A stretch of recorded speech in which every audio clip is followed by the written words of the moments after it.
Alas 12 na ng tanghali pero alas 8 pa lang gising na ako and nag-o-online ako. Pero bago yan, ako nga pala si Alexus. May nagpaaral sa akin pero di ako nakatapos. Kaya heto, magtitinda ako ng sapatos. Kinuha ko pala sa rep yung ulamin ko. Pusit nga pala yan kaso sobrang frozen. Nung lalapit na ako sa kusina, naisip ko, magtatagal pa ako kaya kinuha ko na itong pansanggutsal. Ayan, piniprito ko na. At grabe, sandali ko na naiwanan para nasunog agad. Kasalanan ko din naman, ang lakas kasi ng apoy. Nabili ko nga pala sa Alphamart Deep Sanggipsal. At sa wakas, ang kaluto na ako kasi sobrang gutom ko na talaga. At eto, kakain na muna ako. Nagising nga pala ako ng alas 8 ng umaga. At pagkagising ko, naghilamos na ako, toothbrush and then diretso online na. Ang purpose ko nga pala ay kumuha ng TIN ID. Kasi yun ang kailangan sa JNT para maging VIP. May number na naman ako kaso yun nga lang nawawala yung ID ko. At ang sunod ay ang BIR, DTI para gamitin ko requirements sa Shopee at TikTok. At ngayong araw hindi pa maburing tadhana sa atin. Kasi yung TIN ID at BIR kailangan kong i-update yung email ko. Kaso pupunta ba daw ako sa Malabon branch? Nanood na rin ako sa YouTube ng mga dapat gawin sa BIR, DTI at saka sa Shopee at TikTok kung paano mag-register. Habang inaaral ko nga pala yung mga dapat gawin para maging seller sa Shopee at TikTok, may nakita akong isang video kung paano magpalit ng email sa BIR. At agad ko siyang ginawa kaso nga lang maghihintay pa tayo ng reply. Kaya ito, nagutom ako, so diretso luto na ako. Gusto ko nga pala lumawak yung negosyo ko. Nasa ganun, kahit magtigi-isa lang sa bawat app na yan, okay na rin, magiging malaki na yun pag pinagsama-sama ko.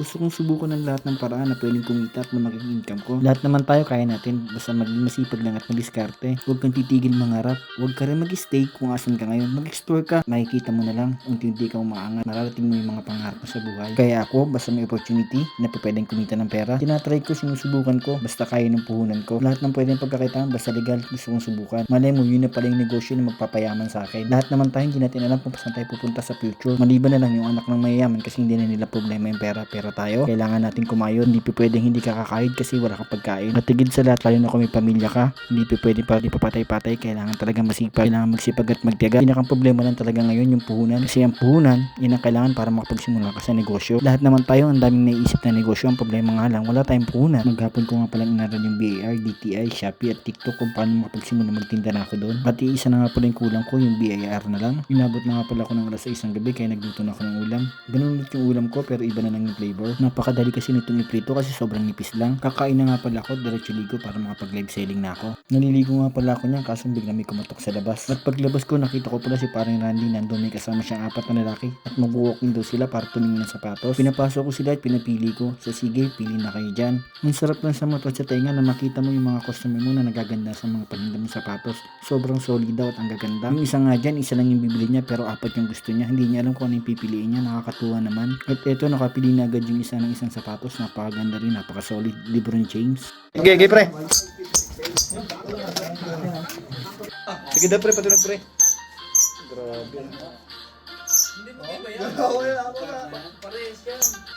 At eto, nakapili na sila ng tig-isang sapatos. Gagamitin daw nila sa Sports Fest dito sa CDO, Batangas. Napakabait talaga ni Lord. Kahit maghapon akong sobrang busy, binigyan pa rin niya tayo ng benta. Pag-alis nga pala ng mga walk-in buyer ko, nag-live ako. Pero hindi yung literal na live selling. Ang ginawa ko, sinuot ko yung mga sapatos at pinapakita ko sa kanila kung gaano kaganda pang suot-suot yung sapatos. Ang sabi ko sa kanila, kapag may nagustuhan sila, screenshot lang nila at i-PM nila ako. Meron kasing sapatos na ang pangit tingnan pero pag suot na, di mo lang ma-appreciate. Kaya ginawa ko to para makita nila kung gaano kaganda habang suot ko yung sapatos. Alam niyo, sobrang saya ko dyan kasi ganyan yung pinakang paborito ko, ang magsukat ng sapatos at magsuot.